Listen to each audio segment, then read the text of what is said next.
we're here today at Jacob's Pillow, and I'm with Norton Owen, the archivist at Jacob's Pillow, who's created this amazing compilation of material about dance and about Joe Pilates because he Of was course. here.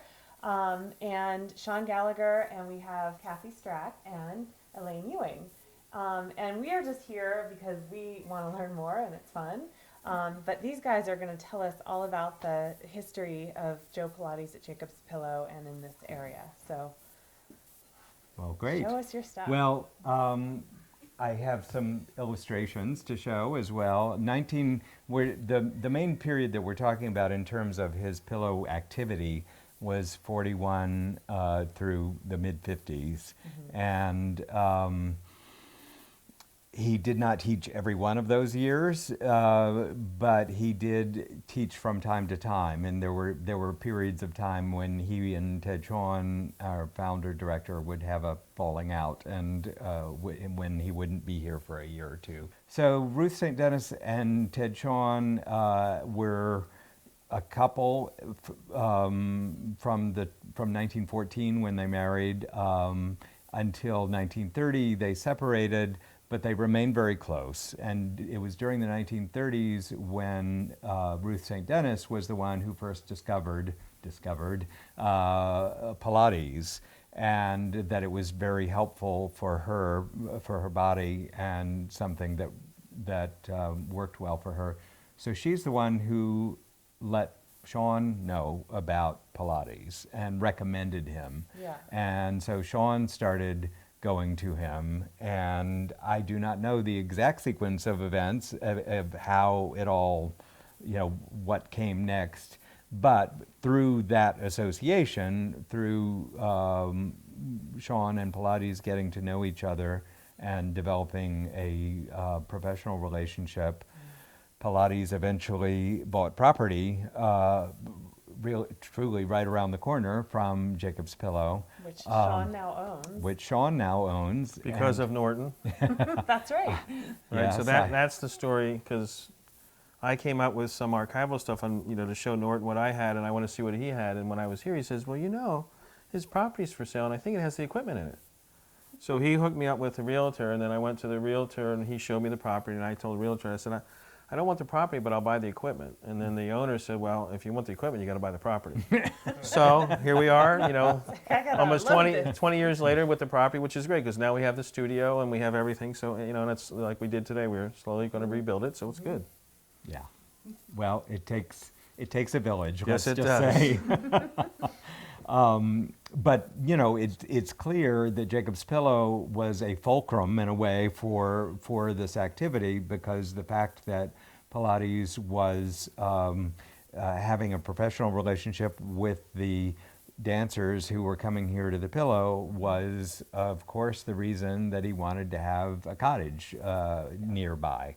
And then, of course, once he does have a cottage, then that becomes another center of activity.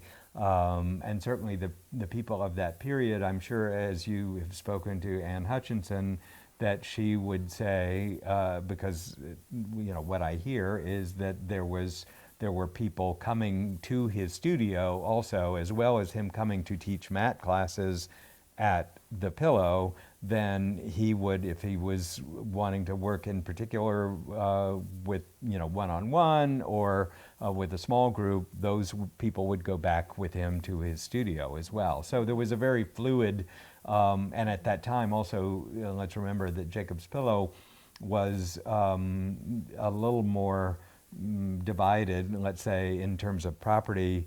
It wasn't just the center that we know right now, because at that time they owned a piece of property further up George Carter Road, which they called the Hill Studio. So in a way, there would have been these sort of three different properties that were a kind of hub of activity, but that some things would be happening at the Hill Studio, some things would be happening on the main Pillow ground, some things might be happening at Joe's studio. And then this continued, of course, until the 50s, we hosted several years ago as many of the people who had studied with Pilates here as we could find. Anne Hutchinson is one of them. Anne Hutchinson was one who fortunately was able to be here. Another, and this was sort of happenstance, but we grabbed onto it, that Jenny Weber was who had been a student here, and she participated in that pillow talk also. She was the one who quite engagingly talked about how Pilates was quite attracted to the Specific anatomy of a female body. Thank you, Sean. Yes, and as she was telling her story, and we were showing one of the films, Mr. Pilates had the good sense to actually demonstrate for us by making film. a beeline over to Ginny in the film, so that what she was talking about was actually seen by the whole audience. For anybody watching at home, there's going to be a link in the class description to this talk that is available online, and you can all watch Ginny tell about her own experience here. It's pretty marvelous. One of the people who we had reached out to for that pillow talk was, she was at the time known as Shirley Traver. She's now Shari Traver Underwood, and she made notes in 1942, and I don't know if you can get this on camera, but at the top it says Joe Pilates. She draws some little stick figures, and she describes exercises here. And these are notes that I knew existed. She's been talking about them. They're pretty extensive. I have not analyzed them yet, but Jackknife. There's jackknife, spine Twist. shoulder bridge, various other things, hip twist. So, and she signs them 1942. Says that she sent them to me June June 17th, 2015. So these are newly acquired treasures. By creating a center where people can come to look at materials, is that we want to have these things available for people to learn from, as well as, it's one of the few places certainly that is available to the public where Pilates had a presence. You can, in the very places where, if we can get a photo, in the very places like in the Tea Garden where he was giving a mat class in the 1940s, you can walk there. You can walk around that spot and see exactly where this took place. And of course, there are films that were taken place that took place at the same time, so that these places can be experienced. Here's another one. This was obviously not as fine a photograph. The previous one I showed was a professional photographer, but this one was a snapshot made by a student. Oh, so this was blown up. So this was blown up when we did a Pilates at the Pillow exhibit several years ago, and we, used resources wherever we could, and Sean was good enough to loan us some things for that exhibit as well. But then also any kinds of things like this, snapshots, and we have a lot of those sorts of things that have come around. This is probably the earliest photo that we have, and showing Pilates looking rather resplendent in his white T-shirt or white top and dark trousers. White shoes. But white shoes, yes. He was spiffy. He was dapper. And this is also in the Tea Garden, but this was taken from a color slide. This photograph was made by John Lindquist, and I believe, although it's not dated, I believe this would have been one of his first visits. You can also tell because he looks a little younger in this photograph. Doesn't have the really gray hair yet. So Yeah, yeah. Then I wanted to also show another one taken by John Lindquist, but in a much more, and I mean this one, of course, is a much more posed photograph, and is so sharp that you can actually make out the tattoos on his arms.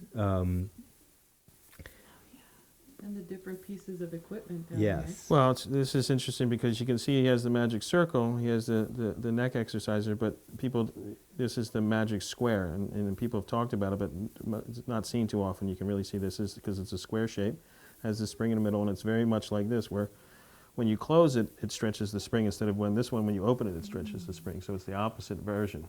So it's very similar in action to the magic circle. Right. But except for it's a spring instead of a band. So it's it's an interesting. So the magic square did exist. Yes, it did. And the interesting thing about this photograph from 1943 is I believe it was taken in conjunction, it makes sense that it would have been taken at the same time when he actually, we'll see if we can hold this here, when he did a presentation, and I'm looking to see which one. Sorry, it's on this side here.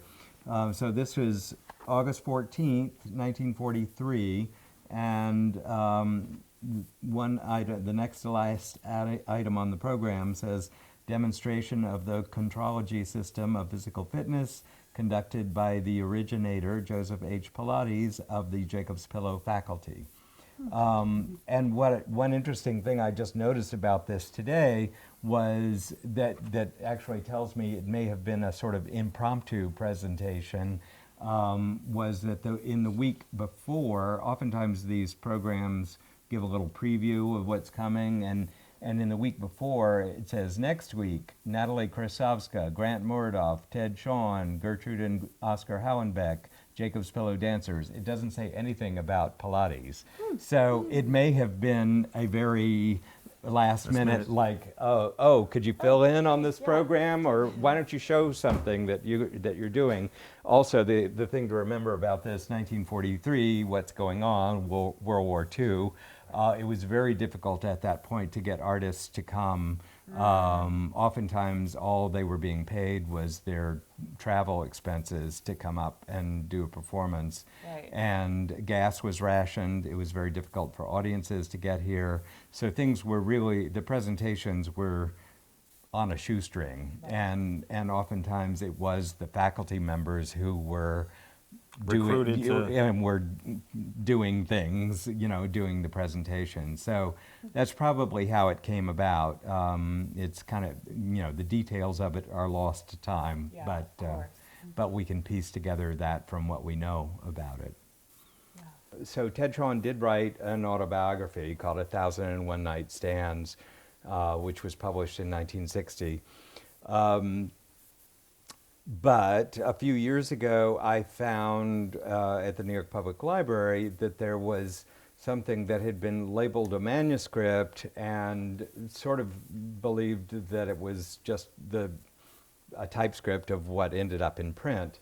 But as I looked at it more carefully and compared it with what came out in print, I realized that it was actually his first draft, and that he worked with another writer to edit everything. So what ended up in print was far less detailed than what he had originally written.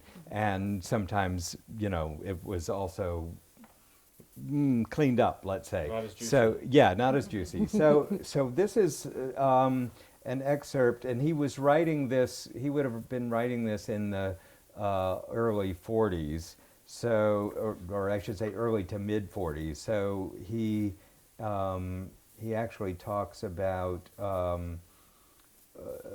ending his connection with Pilates, which I have no doubt that he did at this point, but they rekindled it after this. So this shouldn't be taken as the last word. And also to know that at the time that he's writing this, he's on the outs. So maybe that also accounts for the characterization. So he says, facing a winter of physical inactivity, I decided I would look up and try out a course of exercises at the studio of Joseph Pilates. Ruth had discovered this man and raved about him, and I could see with my own eyes how he had healed her.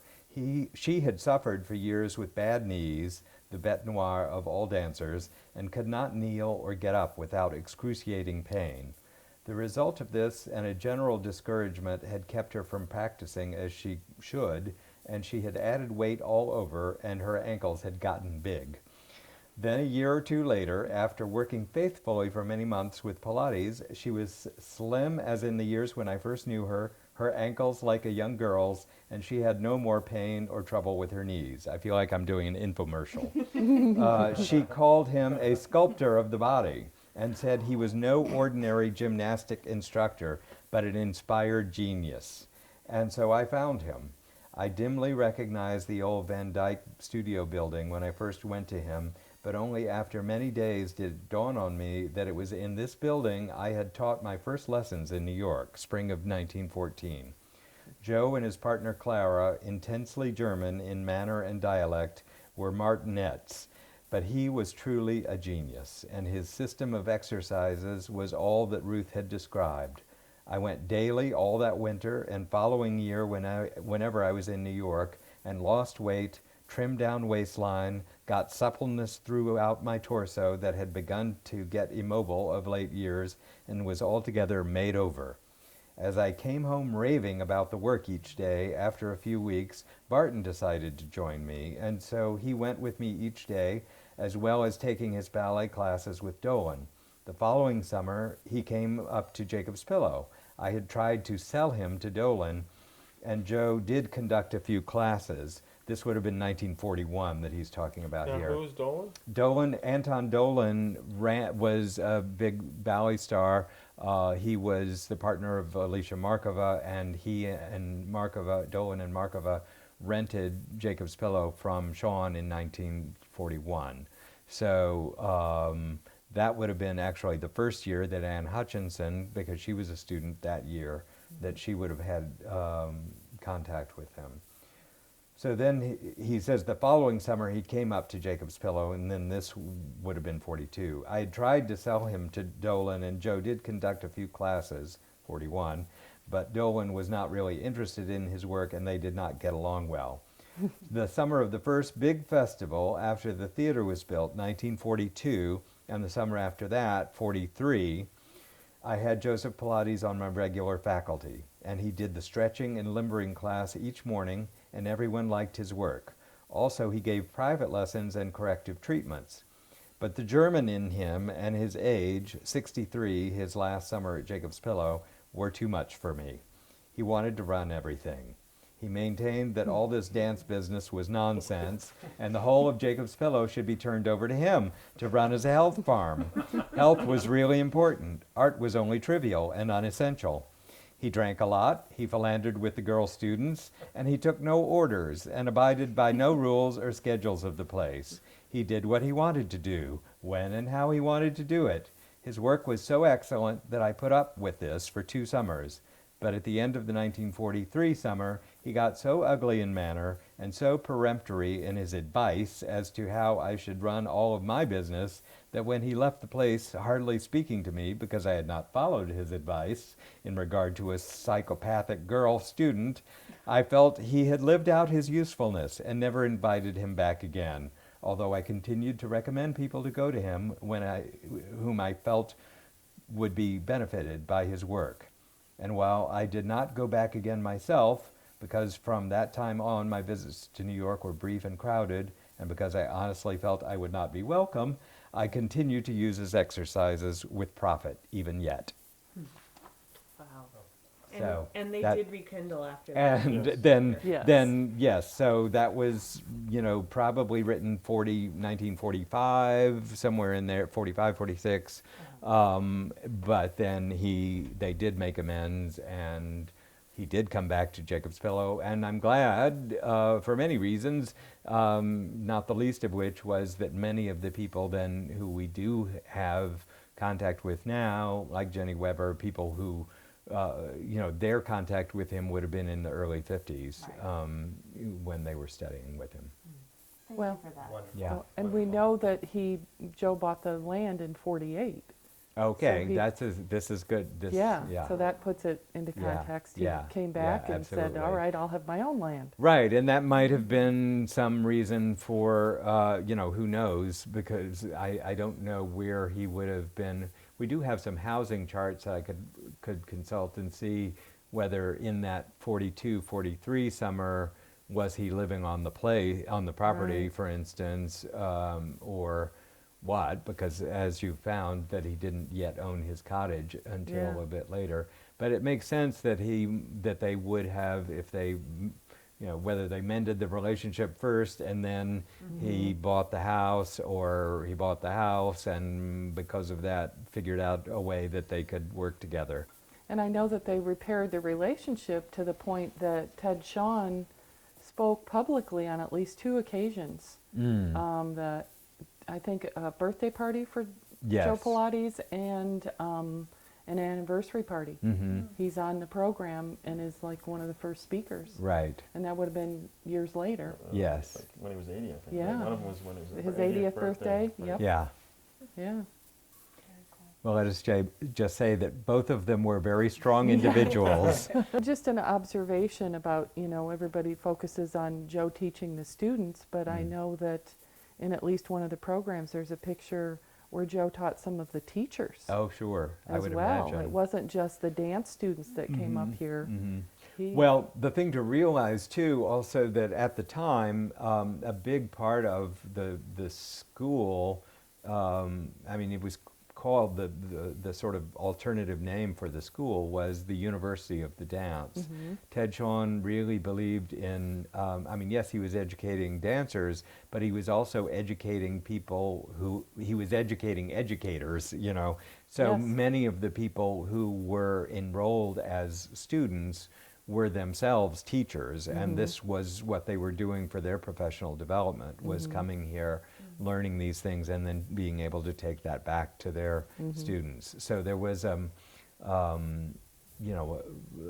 real network going on. Well, and also the letter, he says, he gave them corrective sessions. So Yes. he did exercise, but he also worked on it. Right.